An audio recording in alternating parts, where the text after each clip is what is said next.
ఈడ అట్లా ఈ అవుట్ సోర్సింగ్ వల్ల ఇష్టం వచ్చినట్టుగా వాడుకోవచ్చు. ఎందుకంటే వాళ్ళకు ఉద్యోగ భద్రత లేదు, వాళ్ళని పీకేస్తే అవతల పడతారు, వాళ్ళు ఎప్పుడు బిక్కు మనం బతుకుంటుంటారు, మా దగ్గర ఉంటారు. కాబట్టి వాళ్ళని ఎట్లా వాడుకోవాలనేది ఇవాళ 25,400 మంది పని భారము ఈ సంవత్సరంన్నర లోపు వీళ్ళ మీద పడ్డది. ఆ విధంగా ఇంకోటి, ఇప్పుడు ఆర్టీసీలో శంకర్ గౌడ్ చనిపోయిన పెద్ద కుట్ర జరిగి అవన్నీ మీరు అన్నది విన్నారు అదంతా. అయితే కండక్టర్ ఇప్పుడు ఫ్రీ బస్ అనేది పెట్టింది. ఫ్రీ బస్సులలో కొత్త బస్సులు వేయలే. తెలంగాణ విడిపోయేటప్పుడు ఆంధ్రాకు 60,000 మంది ఆర్టీసీ కార్యకర్తలు ఇచ్చారు, తెలంగాణకు 58,000 మంది ఇచ్చారు. ఆంధ్రాలో 60,000 మంది కట్నే ఉన్నారు అక్కడ, వాళ్ళే బయటికి రాలే. 60,000 మంది ఇవాళ కూడా పనిచేస్తారు. తెలంగాణ 38,000 మంది పనిచేస్తారు. అంటే 20,000 మంది గాయమైపోయారు. ఎటు వెళ్ళిపోయారు 20,000 మంది. తర్వాత మరి ఇప్పుడు మహాలక్ష్మి పథకం ఇచ్చినాం, అంటే బస్సులో ఫ్రీగా ప్రయాణం చేయాలి, ఫుల్ బ్యాక్ ఉంటుంది. కండక్టరు అంటే ఎక్కువ అవుట్ సోర్సింగ్ కండక్టర్లకే డ్యూటీ ఇస్తుంది. ఆ కొనకెళ్ళి కొన దాకా చెమట అయిపోతుంది.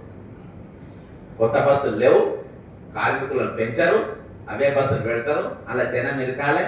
కండక్టర్ ముందరికెళ్ళి ఎంతకు వచ్చే వరకు మోసం మోసేది. మళ్ళీ పైనకెళ్ళి ఇప్పుడు ఫ్రీ బస్ టికెట్ నా దగ్గర 2 టికెట్లు ఉంటాయి. ఒకటి నా భార్య భర్త ఎక్కినాను, భార్య ఫ్రీ, ఆ టికెట్ ఒకటి ఇస్తారు, నా టికెట్ 2 నా జేబులో పెట్టుకున్నాను. చెకింగ్ కూడా వస్తాడు, రాగా బై మిస్టేక్ నా భార్య టికెట్ వచ్చిందనుకో, ఫ్రీ టికెట్ వాళ్ళు ఎక్స్ప్లెయిన్ చేస్తారు, ఫస్ట్ సస్పెండ్ చేస్తారు. దాని సస్పెండ్ గా రిమూవ్ అయ్యే ఆర్టీసీలా. అలా బలైపోతున్నది అవుట్ సోర్సింగ్ ఉద్యోగం, నా దగ్గరకు వస్తున్నది. ఈ విధంగా ఇంతకుముందు సూర్యాపేట తమ్ముడు మాట్లాడిండు, అక్కడ తమ్ముడు మాట్లాడి నిజామాబాద్ యూనివర్సిటీ బ్రదర్ మాట్లాడాడు. ఈ విధంగా ప్రభుత్వము అంటే ఒక ముఖ్యమంత్రి అనేటోళ్ళు కానీ ప్రభుత్వ పెద్దలు పిల్లలు అంటే ఈ ప్రభుత్వ ఉద్యోగులు కానీ తెలంగాణ ప్రజలను పిల్లల లెక్క ఫీల్ కావాలి, ఆయన ఇంటి పెద్ద లెక్క ఫీల్ కావాలి.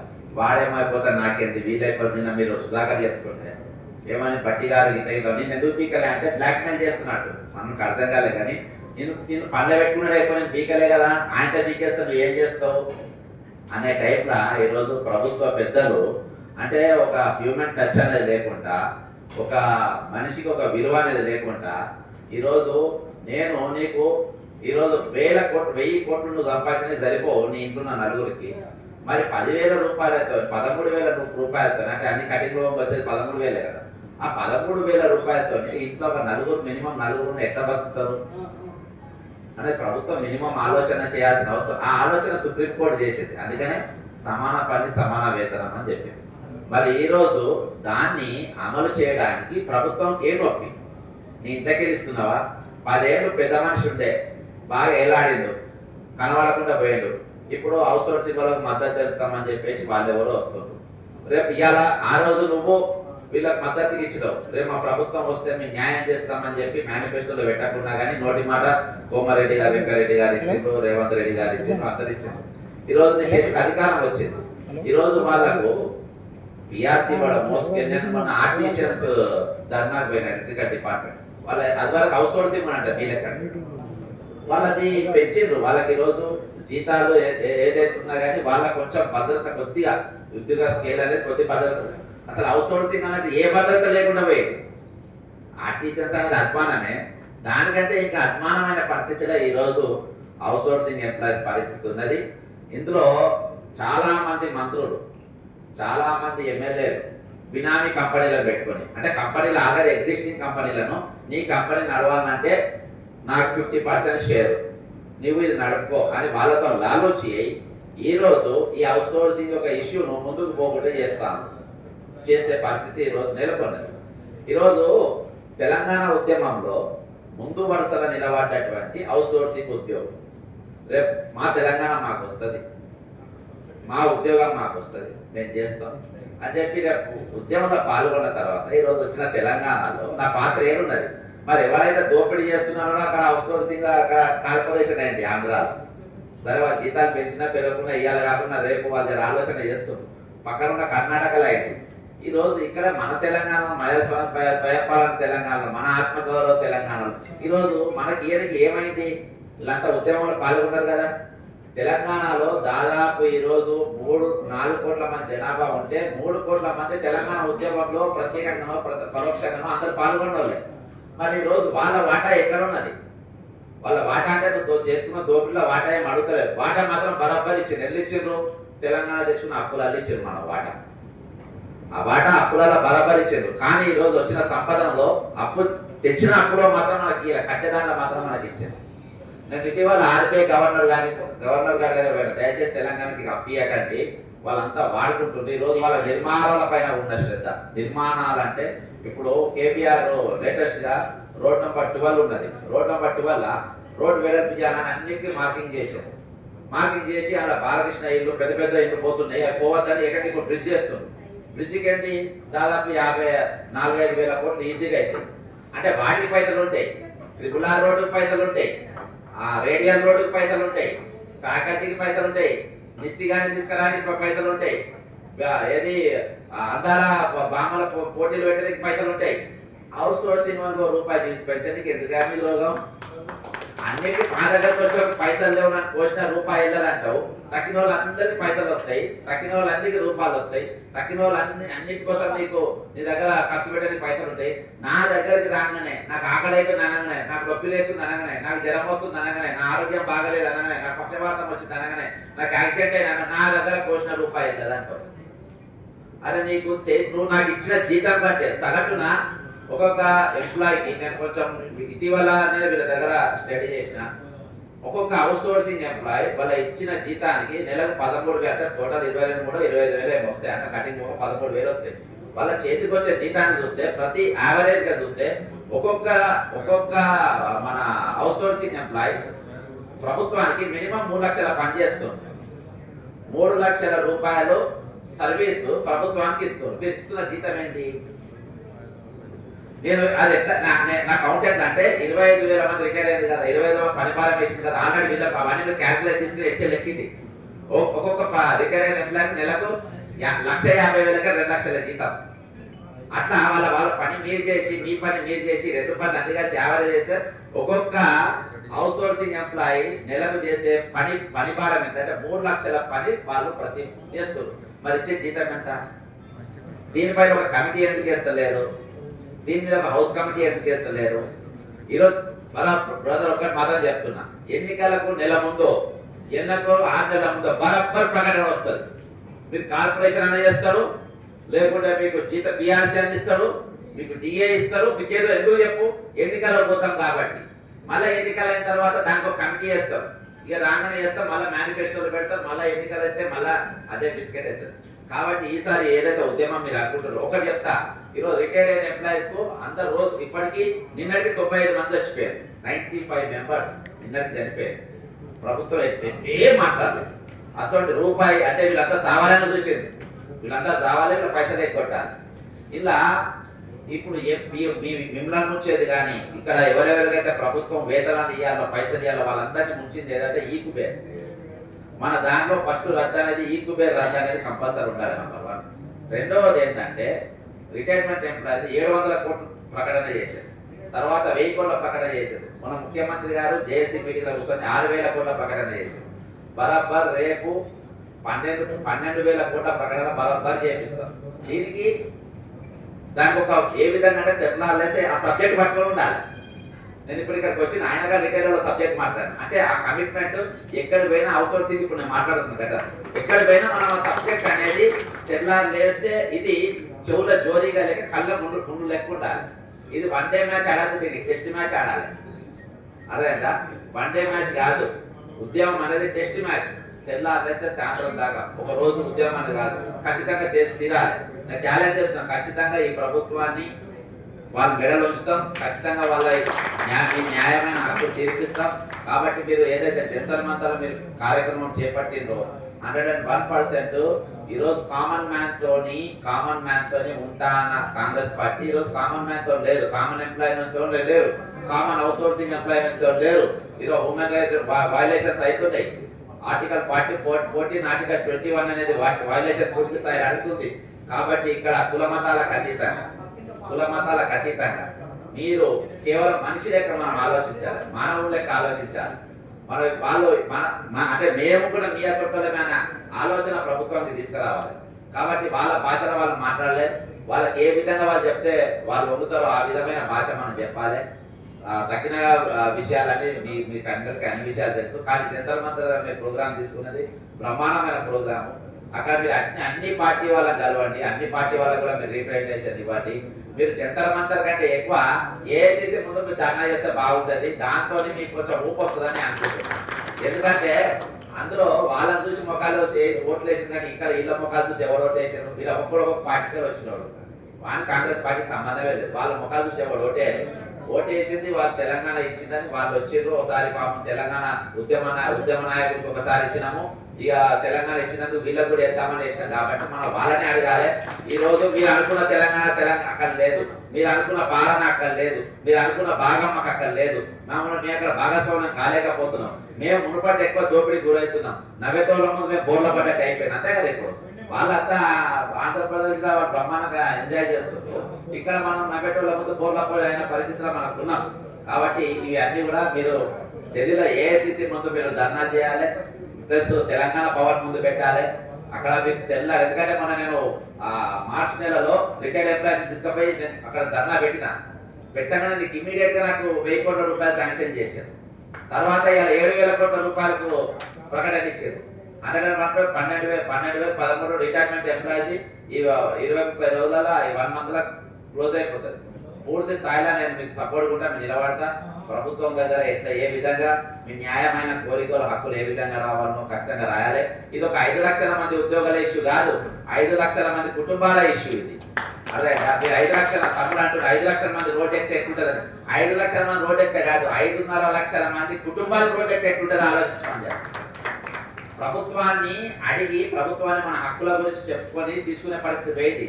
ఇప్పుడు బెదిరించి మన హక్కుల గురించి మనం వాళ్ళని బ్యాలెన్స్ ఆఫ్ టెర్రర్ కింద తీసుకొని వచ్చి మన పనులు చేయించుకునే పరిస్థితి వస్తుంది. అంటే అసోంటోళ్ళు, అంటే ఒక క్యారెక్టర్ ఉన్నోళ్ళు కానీ, ఒక ఎజెండా ఉన్నోళ్ళు కానీ, ఒక ఐడియాలజీ ఉన్నోళ్ళు కానీ ఈరోజు అక్కడ ఎవరు లేడు.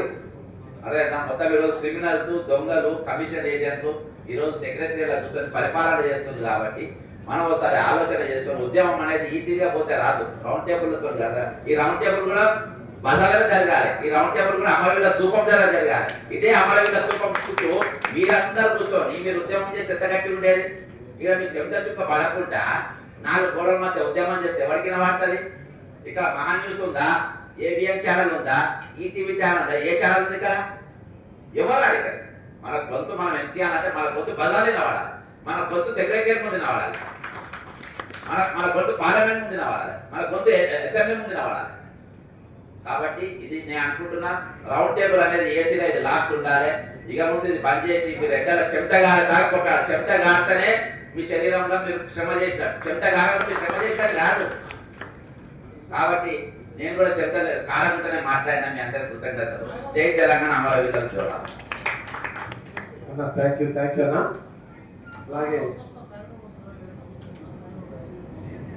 అలాగే మనకు కొన్ని న్యాయపరమైనటువంటి సమస్యలు అనేది ఎప్పటికప్పుడు అవగాహన చేస్తూ మనకు ముందు నడిపిస్తున్నటువంటి అడ్వకేట్ చిక్కుడు ప్రభాకర్ సార్ని కూడా మాట్లాడవలసిందిగా కోరుకుంటున్నాం.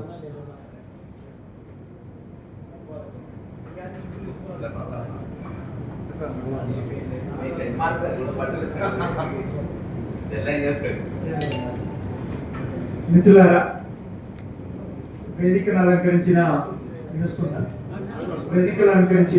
పెద్దలకు, అదేవిధంగా అవుట్సోర్సింగ్ ఉద్యోగుల సంఘం రాష్ట్ర కార్యవర్గానికి, ఆఫీస్ బేరర్స్ కు, ఇక్కడ వచ్చిన మిత్రులందరికీ పేరు పేరున హృదయపూర్వక అభివందనాలు తెలుపుతూ ఉన్నాను. తెలంగాణ వచ్చిన తర్వాత, తెలంగాణ రాకముందు మన బతుకులు తెల్లాడలేదు.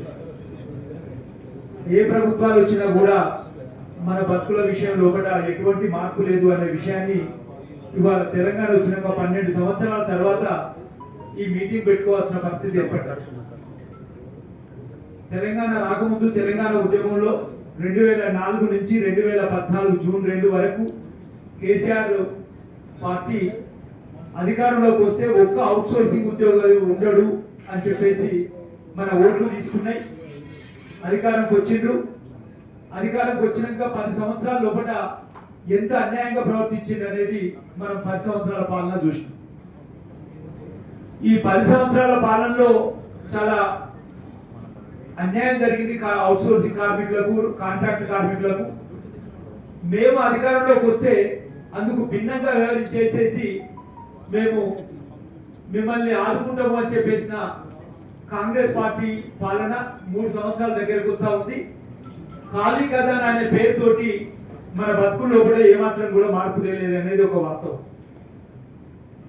వీటన్నిటిని పరిశీలిస్తే మనకి ఏమర్థమవుతా ఉన్నది అని అంటే శ్రమ దోపిడీ ఏదైతే ఉందో ఈ అన్ని ప్రభుత్వాల విధానాలు ఒకే విధంగా ఉన్నాయి అని చెప్పేసి అనే విషయాన్ని మనం మర్చిపోతాం.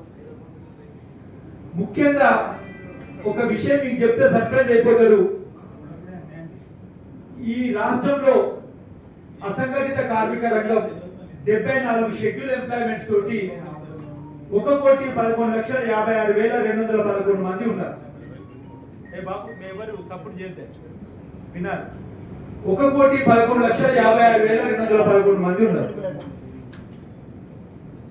వీడిఏ ఉన్న ఎంప్లాయ్మెంట్ లోపల 74 ఎంప్లాయ్మెంట్ లోపల ప్రతి 5 సంవత్సరాలకు ఒకసారి కనీస వేతనాలు పెంచాలి. కానీ 2013 లాస్ట్ జీవో వచ్చింది. ఇప్పటి వరకు కూడా కనీస వేతనాలు పెంచడం లేదు. అన్స్కిల్డ్ లేబర్ కు ఇవాళ 23,900 రూపాయలు రావాలి, కానీ 13,800 రూపాయలు వస్తున్నాయి అన్స్కిల్డ్ లేబర్. ఎన్ని లక్షల కోట్ల రూపాయలు ఇవాళ అసంఘటిత కార్మిక రంగానికి చెందకుండా పోతున్నాయి ఈ ప్రభుత్వ విధానాల వల్ల అనేది మనం అర్థం చేసుకోవాలి. అక్టోబర్ 9, 2023 రోజున 47 లక్షల మందికి 5 షెడ్యూల్ ఎంప్లాయ్మెంట్స్ లోపల కనీస వేతనాల పెంపుకు సంబంధించిన జీవోలు పబ్లిష్ చేయమని చెప్పేసి రాష్ట్ర హైకోర్టు తీర్పు ఇచ్చింది డివిజన్ బెంచ్. కానీ ఇప్పటి వరకు కూడా దాన్ని అమలు చేయలేదు. ఇంకా మిగతా దాదాపు 70 లక్షల కార్మికులకు ఇంతవరకు కూడా ఎటువంటి జీవోలు తీయలేదు. ఇది అసంఘటిత కార్మిక రంగానికి సంబంధించిన ముఖ్య విషయం. గత ప్రభుత్వం చేయలేదు, ఈ ప్రభుత్వం చేయలేదు. ఇక రెగ్యులరేషన్ విషయానికి వస్తే గత ప్రభుత్వం జీవోఎంఎస్ నంబర్ 16/1/2018లో తీసింది. దాన్ని సుప్రీం హైకోర్టు ఈ మధ్య కొట్టేసిన విషయం మీకు తెలిసింది. ఈ ప్రభుత్వం వచ్చిన తర్వాత యాక్ట్ నంబర్ 13/2026 అని తీసి ఫిబ్రవరి 9 రోజున గెజిట్ లో పబ్లిష్ చేసి దేశం మొత్తం లోపల కూడా ఇంత అన్యాయమైన అమెండ్మెంట్ చట్టం ఏ రాష్ట్ర ప్రభుత్వం కూడా చేయలేదు. వాళ్ళు ఎందుకు మాట్లాడాల్సి వస్తుందంటే కాంగ్రెస్ ప్రభుత్వం మీద 2 సంవత్సరాల తర్వాత ఇంత అన్యాయమైన పాలన అని చెప్పుకుంటూ ప్రజాపాలన అని ఎట్లా చెప్తారు? ఏ ఒక్క రంగంలో చూసినా కూడా కనీస ప్రజా అనుకూల నిర్ణయాలు లేవు. నిన్న సింధు హాస్పిటల్ సంబంధించిన భూమి విషయం చూస్తే డివిజన్ బెంచ్ ఆధ్వర్యంలో చీఫ్ జస్టిస్ ఆధ్వర్యంలో డివిజన్ బెంచ్ ఇది చాలా అన్యాయమైన విషయం, ఈ 15 ఎకరాల భూమిని ఎట్టి పరిస్థితుల్లో కూడా ఆ హాస్పిటల్ యాజమాన్యానికి ఇచ్చడానికి వీల్లేదు, దీన్ని పునఃపరిశీలించండి సుప్రీంకోర్టు తీర్పుల ఆధ్వర్యంలో అని చెప్తే పునఃపరిశీలించినతో పాటు మళ్ళీ వాళ్ళకే ఈ ప్రభుత్వం లక్షలాది కోట్ల విలువైన భూమిని కట్టబెట్టి ఆ ప్రభుత్వం చేసిన అన్యాయాన్ని రాష్ట్ర హైకోర్టు తీవ్రంగా ఖండిస్తూ ఇది సరైనది కాదని చెప్పి ఈ ప్రభుత్వాన్ని పరిశీలించమంటే ఈ ప్రభుత్వం ఆ ప్రభుత్వం కలిసేసి వాళ్ళకి ఇస్తే బీజేపీ ప్రభుత్వం వచ్చేసి నిన్న ప్రారంభోత్సవం చేసింది. అంటే మనం అర్థం చేసుకోవాల్సిన విషయాలు ఏంటిది? ఏ రకంగా చూసినా కూడా ఈ 3 పార్టీల ప్రభుత్వాల విధానాలు పేద ప్రజలకు అనుకూలంగా కానీ, కార్మికులకు అనుకూలంగా కానీ, కాంట్రాక్ట్ కార్మికులకు అనుకూలంగా కానీ, తాత్కాలిక ఉద్యోగులకు అనుకూలంగా కానీ, అవుట్సోర్సింగ్ ఉద్యోగులకు అనుకూలంగా కానీ, అసంఘటిత కార్మిక రంగానికి అనుకూలంగా కానీ లేవు అనే విషయాన్ని మనం అందరం గమనించాలి. కనుక ఏ ప్రభుత్వాలు వచ్చినా కూడా అవుట్సోర్సింగ్ విధానం రద్దు చేసేసేసి మనకు రెగ్యులరేషన్ లేకుండా పోయడానికి అవకాశం లేదు, రెగ్యులరేషన్ లేదు. ఫిబ్రవరి 9, 2026 నాడు పబ్లిష్ చేసిన ఈ చట్టాన్ని కనుక మనం పరిశీలిస్తే ఎంత అన్యాయమైన చట్టం అని అంటే, మీరు రాజ్యాంగ ధర్మాసనం ప్రకారం ఉపాధి తీర్పు ప్రకారం 10 సంవత్సరాలు పనిచేస్తుంటే అవుట్సోర్సింగ్ లో కూడా రెగ్యులరైజ్ చేయొచ్చు అని చెప్పేసి రాజ్యాంగ ధర్మాసనం తీర్పు 2006 ఏప్రిల్ 1న సుప్రీంకోర్టు ఇచ్చింది. దాని ప్రకారం ఇక్కడ ఉన్న వాళ్ళు కానీ ఈ అసోసియేషన్ లో పనిచేస్తున్న వాళ్ళు కానీ నేను అనుకుంటే 70% మంది రెగ్యులరైజ్ కావాల్సిందే సుప్రీంకోర్టు తీర్పు ప్రకారం. కానీ ఈ ప్రభుత్వాలు చేయలేదు. చేయకపోగా తీర్పులు ఇస్తే వాటిని అమలు చేయలేదు. అమలు చేయకపోగా నిన్న వచ్చిన యాక్ట్ నంబర్ 13/2026 ఫిబ్రవరి 9 రోజున పబ్లిష్ అయిన చట్టం ప్రకారం బయట ఏం ప్రచారం అవుతుంది?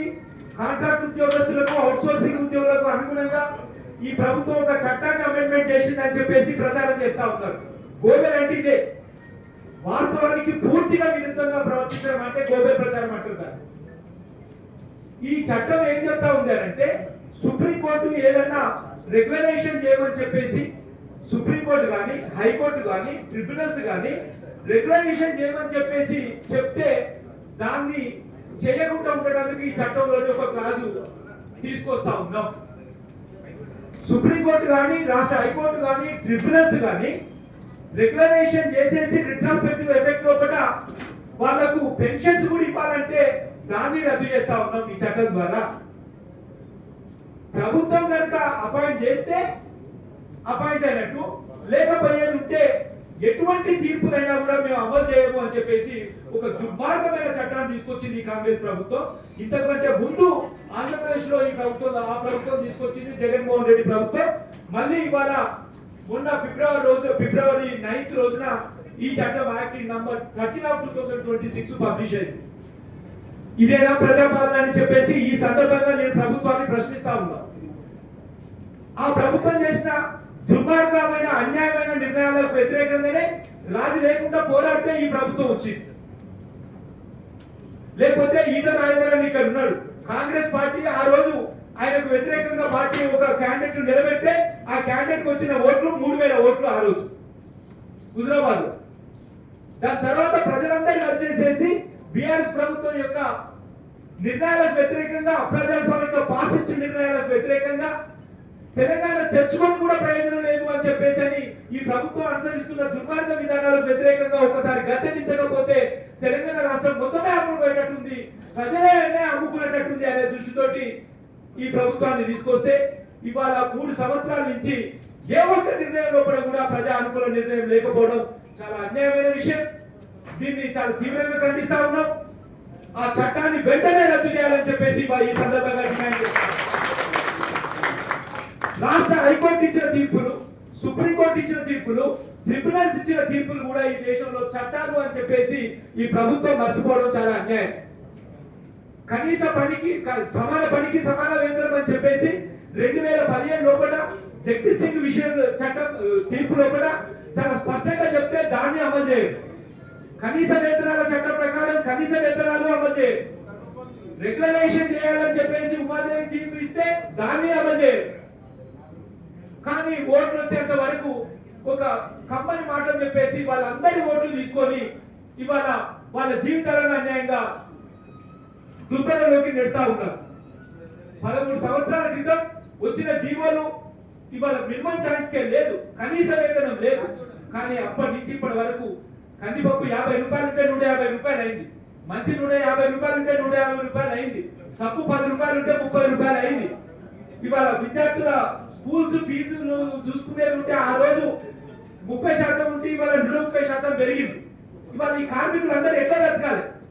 వాళ్ళ జీవన ప్రమాణాలు పెరిగేందుకు ఈ ప్రభుత్వాలు రాజ్యాంగబద్ధంగా చట్టబద్ధంగా తీసుకుంటున్న నిర్ణయాలు ఏమో ఇవాళ శ్వేతపత్రం ప్రకటించాలని చెప్పేసి కూడా ఈ సందర్భంగా డిమాండ్ చేస్తా ఉన్నారు. ఎందుకంటే ఓపిక పట్టాం, కొన్నన్నా అనుకూలమైన నిర్ణయాలు జరుగుతాయేమో ఆ ప్రభుత్వానికి భిన్నంగా అని చెప్పేసి ఒక్క నిర్ణయం కూడా ఆ ప్రభుత్వానికి భిన్నంగా ఏ రంగంలో చూసినా కూడా నిర్ణయాలు జరగడం లేదు. ఇది చాలా అన్యాయమైన విషయం. ప్రభుత్వానికి అనుకూలంగా ఉన్న మిత్రులు ఎవరైనా ఉంటే ఇవాళ ఇది చెప్తున్న విషయాలన్నీ కూడా ప్రభుత్వం దృష్టికి తీసుకెళ్ళారు. ఇది కరెక్ట్ కాదు, ఇది సరైనది కాదు. 2 సంవత్సరాలు దాటి 3వ సంవత్సరానికి వస్తా ఉంది. తెలంగాణ వచ్చేసి ఇవాళ 12 సంవత్సరాలు దాటింది. ఇవాళ జడ్సన్ గారు చెప్పినట్టు ఇప్పటి వరకు దాదాపు 2 సంవత్సరాల లోపల 20,000 మంది ఉద్యోగస్తులు అన్ని రంగాల లోపల రిటైర్డ్ అయిపోయింది. వాళ్ళకి ఇవ్వాల్సిన పెన్షన్ కూడా ఇవ్వరా? వాళ్ళకి ఇవ్వాల్సిన పెన్షన్ ఎందుకు ఇవ్వరు? వాళ్ళకి ఇవ్వాల్సిన పెన్షన్ ఇవ్వాలి, అది చట్టబద్ధమైన హక్కు, రాజ్యాంగబద్ధమైన హక్కు. వాళ్ళకి ఇవ్వాల్సిన పెన్షన్ ఇవ్వకపోతే పాపం ఇవాళ 95 మంది అధికారికంగా చనిపోయారు. ఎంత దుర్భరమైన విషయం. నేను ఒకటి చెప్తా ఉన్నా, అధికార ప్రతిపక్ష పార్టీలు ఏవి కూడా ప్రజల పట్ల, కార్మికుల పట్ల మీకు మీతోటి చూపెడుతున్న ఆదరణను సొమ్ము చేసుకొని ఎన్నికలలో గెలిచి గద్దెనెక్కేసి వాళ్ళకి తెడ్డు చూపెట్టగలరు. వాళ్ళ సమస్యల పరిష్కారానికి చిత్తశుద్ధితోటి నిలబడండి. అధికారంలోకి రాగానే ఈ కార్మికుల, ఈ అసంఘటిత కార్మికుల విషయంలో కానీ, అవుట్సోర్సింగ్ కార్మికుల విషయంలో కానీ, కాంట్రాక్ట్ కార్మికుల విషయంలో కానీ ప్రభుత్వాలు ముఖ్యంగా ఒక ఫాసిస్ట్ ధోరణి అవలంబిస్తా ఉంది. గత ప్రభుత్వం కానీ, ఈ ప్రభుత్వం కానీ. దీనికి వ్యతిరేకంగా ఒక రాజు లేకుండా పోరాడడం మాత్రమే ఇవాళ మనకు మిగిలింది అనే విషయాన్ని ఇవాళ మీ దృష్టికి తీసుకొస్తా ఉన్నాను. రాజ్యాంగ ధర్మాసనం ఇచ్చిన తీర్పులను, సుప్రీంకోర్టు ఇచ్చిన తీర్పులను, హైకోర్టు ఇచ్చిన తీర్పులను రద్దు చేస్తూ ఎవరైనా చట్టం తీసుకొస్తారా? దేశం మొత్తంలో ఈ 2 రాష్ట్ర ప్రభుత్వాలు తీసుకొచ్చిన చట్టం ఇవాళ కాంట్రాక్ట్ ఉద్యోగులకు కానీ, టెంపరరీ ఉద్యోగులకు కానీ, డైలీ వేజ్ ఉద్యోగులకు కానీ, క్యాజువల్ లేబర్ కానీ ఒక గొడ్డలి పెట్టుగా మారింది. వీటన్నింటినీ కూడా రద్దు చేయాలని చెప్పేసి అశేష ప్రజానికాన్ని కలుపుకొని అవి రద్దు అయ్యేంత వరకు పోరాడాలి. రెండో విషయం ఏంటి అని అంటే మినిమం టైం స్కేల్, సమాన పనికి సమాన వేతనం అనేది రాజ్యాంగంలోని ప్రాథమిక హక్కుకు సంబంధించిన విషయం, రాజ్యాంగంలోని ఆదేశిక సూత్రాలకు సంబంధించిన విషయం. ఆదేశిక సూత్రాలను, ప్రాథమిక హక్కులను అమలు చేయమని సుప్రీంకోర్టు తీర్పులు ఇస్తే దానికి భిన్నంగా ఇవాళ అన్స్కిల్డ్ కానీ, సెమీ స్కిల్డ్ కానీ, స్కిల్డ్ కానీ, హై స్కిల్డ్ కానీ ఏ ఒక్కరి కానీ ఇవాళ సుప్రీంకోర్టు తీర్పుల ప్రకారం కానీ, రాజ్యాంగం ప్రకారం కానీ, సమాన పనికి సమాన వేతనం అనే చట్టం ప్రకారం కానీ వేతనాలు చెల్లించడం లేదు. గత ప్రభుత్వం చెల్లించలేదు, ఈ ప్రభుత్వం చెల్లించడం లేదు. దాన్ని వెంటనే అమలు చేయాలని చెప్పేసి ఇప్పుడు ఒక తీర్మానం మీరు ప్రవేశపెట్టాల్సిందిగా ఈ సందర్భంగా మిమ్మల్ని అందరినీ కోరుతా ఉన్నా. ఇక రెగ్యులరైజేషన్ విషయానికి వస్తే 10 సంవత్సరాలు పూర్తయిన వాళ్ళను గత ప్రపంచీకరణ, సరళీకరణ, అదేవిధంగా ప్రైవేటీకరణ మొదలైన తర్వాత సుప్రీంకోర్టు లోపల 2006లో వచ్చిన తీర్పు తర్వాత 2013 తర్వాత కొన్ని మంచి తీర్పులు రాలేదు. కానీ ఈ గత 5 సంవత్సరాలు మీరు చూస్తుంటే సుప్రీంకోర్టు చాలా తీర్పులు ఇచ్చింది. కానీ ఏ ఒక్క చట్టాన్ని ఏ ఒక్క ప్రభుత్వం కూడా అమలు చేయడం లేదు. ఏ ఒక్క చట్టాన్ని ఏ ప్రభుత్వం అమలు చేయకపోగా సుప్రీంకోర్టు తీర్పులను, రాష్ట్ర హైకోర్టు తీర్పులను రద్దు చేస్తూ మేము ఒక చట్టం చేస్తాము అని అంటే మనము ఈ పాలన ఏ పాలన అనుకోవాలి, ఏ ప్రభుత్వం అనుకోవాలి అని చెప్పేసి కూడా ఈ సందర్భంగా నేను డిమాండ్ చేస్తూ వెంటనే ఆ చట్టాన్ని వెనక్కి తీసుకోవాలి. సమాన పనికి సమాన వేతనం ఇవ్వాలి.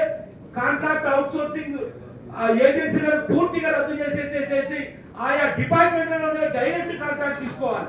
మీరు ఒక కార్పొరేషన్ పెట్టమంటారు, కార్పొరేషన్ వల్ల ఏం ప్రయోజనం ఉండదు. గుర్తుపెట్టుకోండి, ఏ డిపార్ట్మెంట్ అయితే మీరు పనిచేస్తా ఉన్నారు కాంట్రాక్ట్ రెగ్యులేషన్ అబాలిషన్ యాక్ట్ ప్రకారం ఖచ్చితంగా ఆ డిపార్ట్మెంట్ హెడ్ మిమ్మల్ని డైరెక్ట్ కాంట్రాక్ట్ తీసుకోవడానికి చట్టమే చెప్తా ఉంది. కార్పొరేషన్ ఎందుకు? కార్పొరేషన్ అంటే అదొక మీడియేషన్, కార్పొరేషన్ కాదు. ఏ రెవెన్యూ డిపార్ట్మెంట్ పనిచేస్తే రెవెన్యూ డిపార్ట్మెంట్ యొక్క ప్రిన్సిపల్ సెక్రటరీ, ఎలక్ట్రిసిటీ డిపార్ట్మెంట్ పనిచేస్తే ఎనర్జీ ప్రిన్సిపల్ సెక్రటరీ లేదా డిస్కమ్ యొక్క హెడ్, లేకపోతే ఇరిగేషన్ డిపార్ట్మెంట్ పనిచేస్తే ఇరిగేషన్ డిపార్ట్మెంట్ యొక్క ప్రిన్సిపల్ సెక్రటరీ. ఈ విధంగా కాంట్రాక్ట్ తీసుకోవడానికి ఆస్కారం ఉంది. 10 సంవత్సరాలు పూర్తయిన వాళ్ళ విషయంలో కూడా ఒక పాలసీ డిసిషన్ చట్టబద్ధంగా తీసుకొని వాళ్ళందరినీ రెగ్యులరైజ్ చేసే అవకాశం ఉంది. ఇప్పటికైనా కూడా 4-5 లక్షల మంది కాంట్రాక్ట్ ఉద్యోగులు, అవుట్సోర్సింగ్ ఉద్యోగులు లోపల దాదాపు 3 లక్షల మంది వరకు నేను అనుకుంటున్నా, నాకున్న పరిమిత జ్ఞానం మేరకు 3 లక్షల మంది రెగ్యులరైజేషన్ కు అర్హులు చట్టం సుప్రీంకోర్టు తీర్పు ప్రకారం. వెంటనే వాళ్ళందరినీ రెగ్యులరైజ్ చేయాలని చెప్పేసి అటువైపు పోరాటాన్ని తీసుకెళ్ళండి. కనీస వేతనం 2006లో మొదలైతే 2013 వరకు వచ్చిన జీవో గత ప్రభుత్వం, ఈ ప్రభుత్వాలు ఫిక్కీతోటి federation of Indian chamber commerce, అదేవిధంగా తెలంగాణ ఛాంబర్స్ కామర్స్ తోటి కుమ్మక్కైపై 1,11,56,211 మంది కార్మికులకు కనీస వేతనాలు ఇవ్వకుండా గత 10 సంవత్సరాల నుంచి 12 సంవత్సరాల నుంచి తిప్పలు పెడుతుంటే వాళ్ళ జీవన ప్రమాణాలు అత్యంత దుర్భరంగా మారి అన్యాయంగా మారిపోయి బతుకుతా ఉన్నారు తెలంగాణలో. 1,11,00,000 అంటే ఒక కుటుంబానికి ఇద్దరనే పెట్టుకోండి, దాదాపు 2 కోట్ల మంది ప్రజలకు సంబంధించిన జీవన ప్రమాణాలను పూర్తిగా తొక్కిన తర్వాత ఈ ప్రభుత్వాలు ఎవరి కొరకు పనిచేస్తున్నాయనే విషయాన్ని కూడా ఈ సందర్భంగా మనం ప్రశ్నించవలసిన అవసరం ఉంది. అందుకొరకే మిత్రులారా, ఏ అవుట్ సోర్సింగ్ కాంట్రాక్ట్ రెగ్యులరైజ్ కావాలని కోరుకుంటున్నారో కార్మికులు అశేష ప్రజానికాన్ని కలుపుకొని, అన్ని రాజకీయ పార్టీలు కలుపుకొని, ఉద్యోగస్తులు కలుపుకొని ఒక మహత్తరమైన ఉద్యమం తీయండి. అందులో నేను కూడా భాగస్వామ్యం అవుతానని తెలియజేస్తూ, మీకు అండగా ఉంటానని చెప్పి తెలియజేస్తూ ఈ అవకాశం ఇచ్చిన మిత్రులకు ధన్యవాదాలు తెలుపుతూ ముగిస్తున్నా. Sir thank you sir. మాకు వెంట ఉండి మా మొదటి నుండి మా వెంట ఉన్నటువంటి ఆలోచి టీవీ దాసరి శ్రీనివాస్ గారిని మాట్లాడాల్సింది.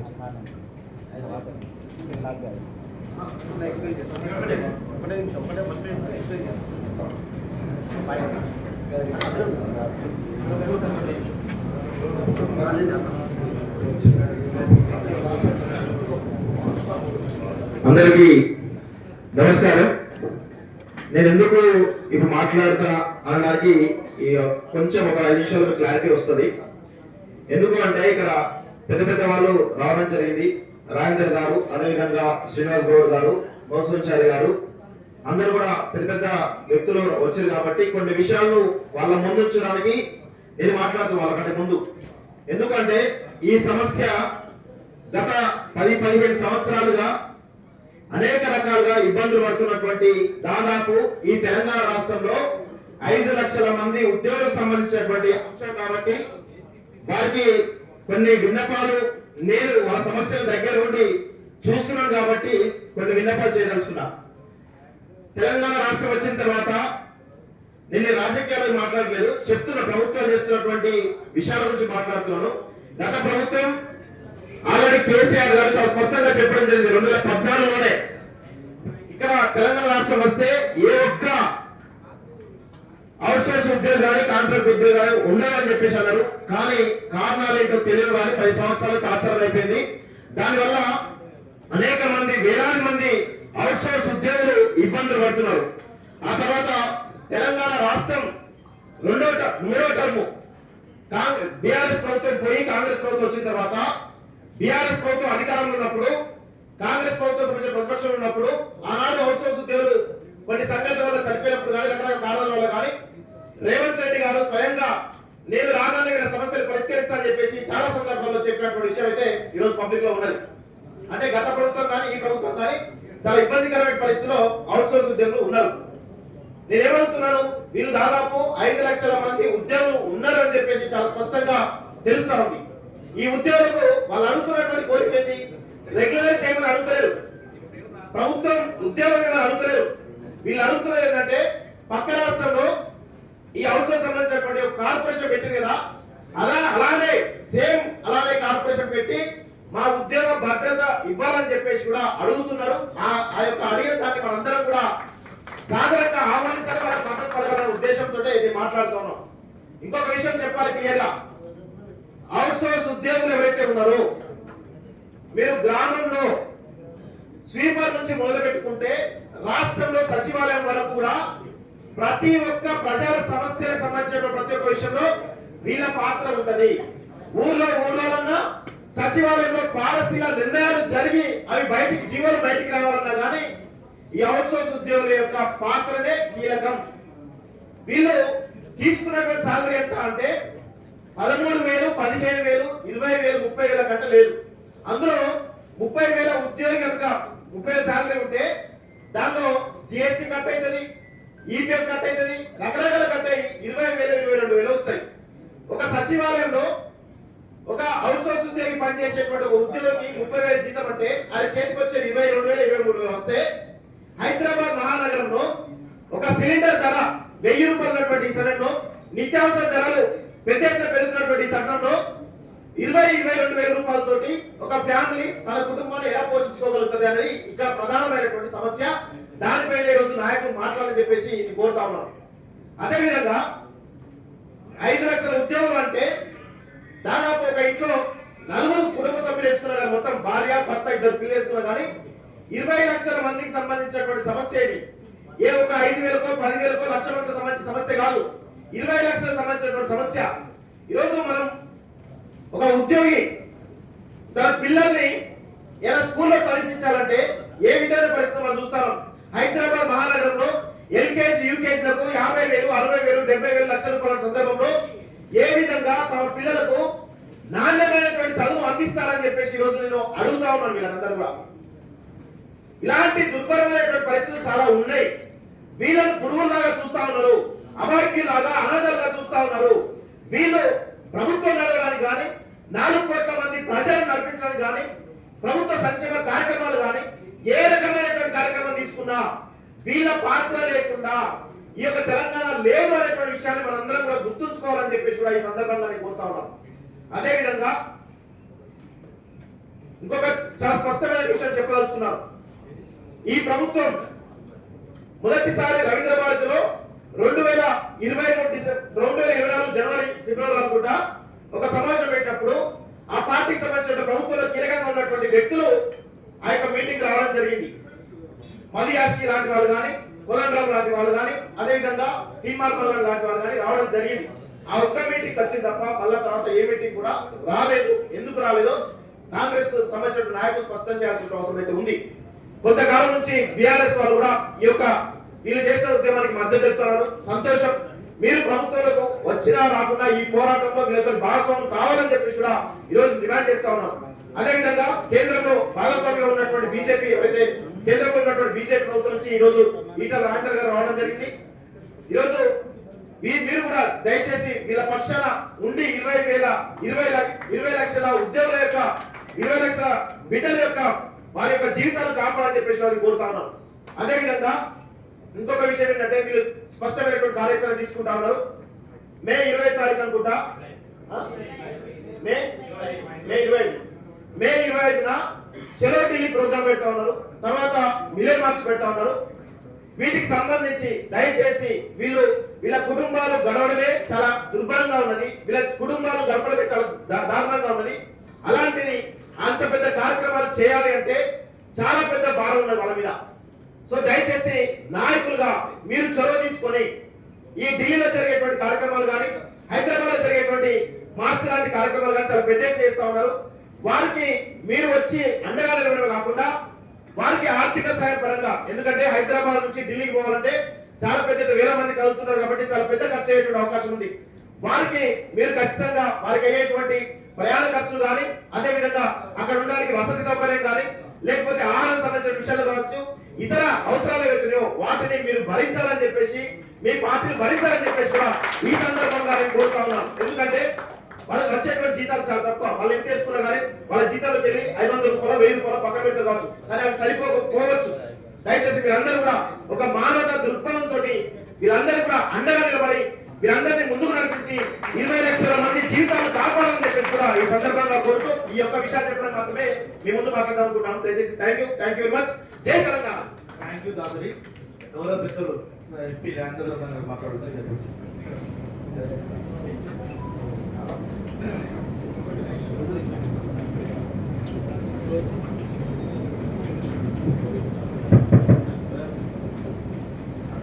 మీ రౌండ్ టేబుల్ కాన్ఫరెన్స్కి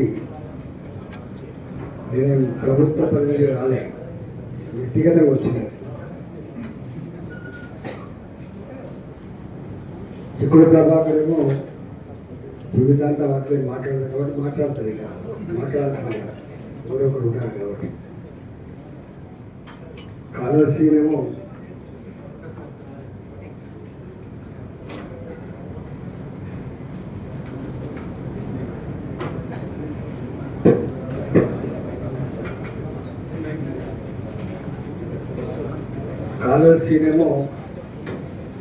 ఈ మధ్యకాలంలో ప్రజల పక్షాన బాధితుల పక్షాన అండగా ఉంటుంది కాబట్టి, పిలిచినోళ్ళు గట్టిగా చెప్పరు కాబట్టి, పిలిచినోళ్ళేమో గట్టిగా చెప్పరు కాబట్టి గట్టిగా చెప్పాల్సిన ఎక్కడ ఉండాలి. పెద్దలు మత్స్యాచార్య గారు వచ్చారు, మా మిత్రులు శ్రీనివాస్ గౌడ్ గారు వచ్చారు, అనేక మంది పెద్దలు నేను ఎక్కువ ఉపన్యాసం కూడా రాలే కానీ అత్యంత బాధాకరమైన జీవితాన్ని గడిపే వాళ్ళంతా కూడా ఈ అవుట్ సోర్సింగ్ కాంట్రాక్ట్ ఉద్యోగులని బలంగా ఫీల్ అవుతున్న కాబట్టి వచ్చింది.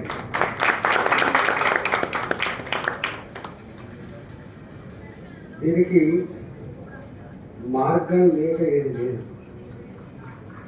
కానీ పైన ఉన్న పెద్దలకు ధ్యాస పెట్టి ఇది పరిష్కరించినటువంటి కమిట్మెంట్ ఉంటే సాధ్యమైనటువంటి పని ఇది. నేను కూడా 5 ఏళ్ళు ఆర్థిక మంత్రి ఉన్నా కాబట్టి అసలు ఆర్థిక శాఖకి ఈ ఉద్యోగుల మొత్తం సమస్యలన్నీ ఆ డిపార్ట్మెంట్కి వస్తాయి. వాస్తవంగా నేను కూడా కొన్ని ఆర్గ్యుమెంట్స్ పెట్టేది చేసినా కానీ సాధ్యం కాలేదు. మీరు పెట్టినటువంటి 5-6 డిమాండ్లు ఏవైతే ఉన్నాయో అది 100కు 100% అమలు కావడానికి ఆస్కారంలో డిమాండ్. దాన్ని మొట్టమొదటిది ఈ వీళ్ళ దగ్గర సర్వీస్ ట్యాక్స్ 18% మోసం ఎంత దుర్మార్గమైన అంటే ఈ అవుట్ సోర్సింగ్ ఏజెన్సీ గారు లేకపోయి ఉంటే ఈ 18% అట్రాక్ట్ ఆస్కారమే లేదు. అసలే బుచ్చగలవడం ఏమంటే మానవ బుచ్చమెత్తాడు మోసం చేసుకునే పద్ధతి ఎంతవరకు న్యాయమో ఆలోచించాల్సక్కర్లేదు. అయితే అవుట్ సోర్సింగ్ ఉద్యోగులు లేదా కాంట్రాక్ట్ ఉద్యోగులు ఏదో ఇంటర్మీడియటో లేకపోతే 10th క్లాసులలో కాదు, వీళ్ళంతా కూడా మంచి క్వాలిఫైడ్ పీపుల్ వీళ్ళంతా. ఏదో ఇంత ఉద్యోగం అని అంటేనే పిల్లనిస్తారు కాబట్టి పిల్లలనే కాబట్టి బతుకుతున్నారు వీళ్ళు. ఇవాళ అన్ని కటింగ్ పోను 13,000 రూపాయలు, అన్ని కటింగ్ పోను 15,000 రూపాయలు 18,000 రూపాయలు వస్తే ఇవాళ కామన్ సెన్స్ అనే అంశం ఏంటంటే చిక్కుడు పర్వగడ కాదేమో మొత్తం ఇంత శాతం పెరిగింది, అంత శాతం పెరిగింది. ఒక ఇల్లు కిరాయి హైదరాబాద్ 10,000 రూపాయలు ఉంటుంది మినిమం. ఒక కుటుంబం జీవించాలంటే ఇల్లు కిరాయి 10,000 రూపాయలు ఉంటుంది. ఎక్కడ పిల్లలకు పడిపించగలుగుతావు, ఎక్కడ అమ్మ నాన్నకు ఒకవేళ ఆరోగ్యపరమైన సమస్య వస్తే వైద్యం చేయిస్తావు. ఇంత దుర్మార్గం అయితే ఇంతకంటే ఎట్టి చాకిరి, ఇంతకంటే ఎక్కువ దోపుడు ఇంకోటి లేదు. చాలామంది పెద్దలు మాట్లాడింది ప్రైవేట్ రోడ్డు దోపిడీ చేస్తామని అడగచ్చు, కానీ గవర్నమెంటే అంటే ప్రజల్ని చూడవలసిన, ప్రజల సంక్షేమాన్ని కాపాడాల్సినటువంటి చట్టాన్ని అమలు చేసే ప్రభుత్వాలు ఈ దోపిడీ చేస్తే ఎవడు కాపాడాలనేటువంటిది చాలా మంది మాట్లాడేంతకు. ఇవాళ నేను కూడా మళ్ళీ మాట్లాడుతున్నాను. ఇవాళ దీంట్లో ఒక 6 డిమాండ్ తక్షణం పరిశీలించాల్సి. ఒకటో డిమాండ్, ఈ మధ్యవర్తి ద్వారా వచ్చే పంచాయతీ ఒక కమిషన్దే కాదు, చాలా మంది కూడా బట్టి కమిషన్ వచ్చి ఈ అవుట్ సోర్సింగ్ ఏజెన్సీ ఎంటర్ కాగానే వాడు దీన్ని ఎప్పుడో ఈ ఉద్యోగి చిన్న ఉద్యోగి నౌకరి కావాలి కాబట్టి ఆయన అక్కడే లంచాలు చూస్తున్నాడు. అక్కడక్కడ ఎంటర్ కాగానే 50,000 1,00,000 రూపాయలు అక్కడే ఇంత లంచం ఇచ్చాను ఎంటర్ అవుతారు. ఆ తదుపరి ఏమవుతుంది, ఒకవేళ ఆయన నచ్చకపోతే మళ్ళీ ఆయన తీసేసి మళ్ళీ ఇంకోటి పెట్టుకుంటాడు, మళ్ళీ ఇంత అప్పు తీసుకొని పెడతాడు. అంటే మొట్టమొదటిగా నేను మొదలు వాదించింది ఏమంటే దీంట్లో ఏజెన్సీ అంటోడు ఎప్పుడు పడితే అప్పుడే పీకేసి అధికారం మనకి ఇవ్వనిచ్చిండు. కనీసం ఒక ఉద్యోగం ఒక డిపార్ట్మెంట్ చేస్తే ఏజెన్సీలు మారినప్పటికి కూడా ఈ ఉద్యోగ పద్ధతి ఉండాలన్నటువంటి డిమాండ్ అప్పుడు పెట్టిన వాస్తవం. దీంట్లో ఒకటి ఈ ఏజెన్సీల వ్యవస్థ రద్దు కావాలి, ఒకటి. 2